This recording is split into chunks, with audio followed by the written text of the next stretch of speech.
kulanti wacan oo wanaagsan qiyaarta hawada ay naga daawanaysa ay ku soo dhawaada wararkii ugu dambeeyay caalamka.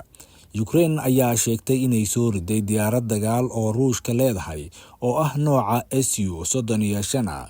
Weli ma jirto wax war ah oo ku saabsan inuu kan u ahaa iska horimaada xagga cirka ah oo ay ku lug lahaayeen diyaaradaha Ukraine ama in ciidamada cirka Ukraine ay adeegsadeen nidaamka difaaca hawada ama lidka diyaaradaha. Wararka ka soo baxaya ciidamada cirka ee Ukraine ayaa sheegaya natiijada howlgalka ciidanka cirka ee lagu guuleystay ee aaga Kursk. Diyaaradda dagaal oo Ruushka ay leedahay oo ah Su-35 ayaa la soo riday. Diyaaradda Su-35 ayaa ah diyaarad dagaal oo casri ah oo loo isticmaalo dagaalka. Waxay la mid tahay nooca Mareykanka ee aadka u horumarsan sida F-15, waana mid ka mid ah diyaaradaha uu ku faano Mareykanka. Warar kale aan idiin haynana waxaa ka mid ah kooxda Wagner ayaa ku dhawaaqday inay ka baxayso dalka Mali kadib muddo dheer oo halkaasi ay ku jireen.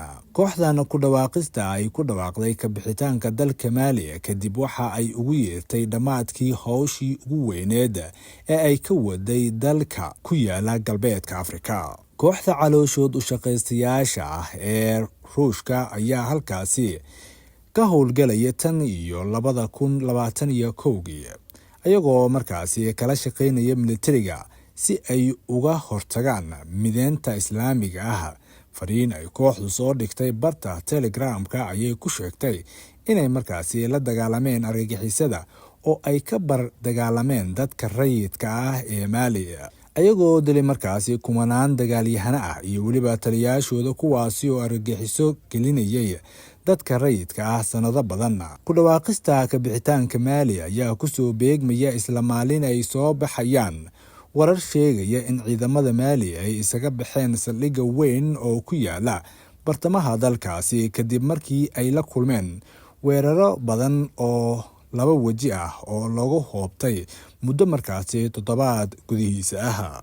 Rafael Grossi oo ah agaasimaha guud ee wakaaladda tamarta nukliyeerka ee caalamiga ah ayaa ka digay in inkastoo oo Iran aysan hadda haysan hub nukliyeer ah, haddana ay leedahay walxaha lagama maarmaanka u ah dhisidda hubka nukliyeerka.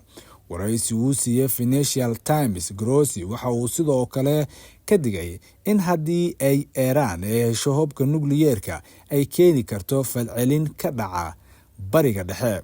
Agaasimaha guud ee hay'adda caalamiga ah ee tamarta nukliyeerka waxa kale oo uu markaasi carabka ku adkeeyay in burburka ku yimaada wadahadallada nukliyeerka oo u dhexeeya Mareykanka iyo Iran ay si macquul ah markaasi u horseedi karto tallaabo militari oo ka dhan ah Iran, khatartaasi oo muujinaysa Mareykanka iyo weliba Israa'iil.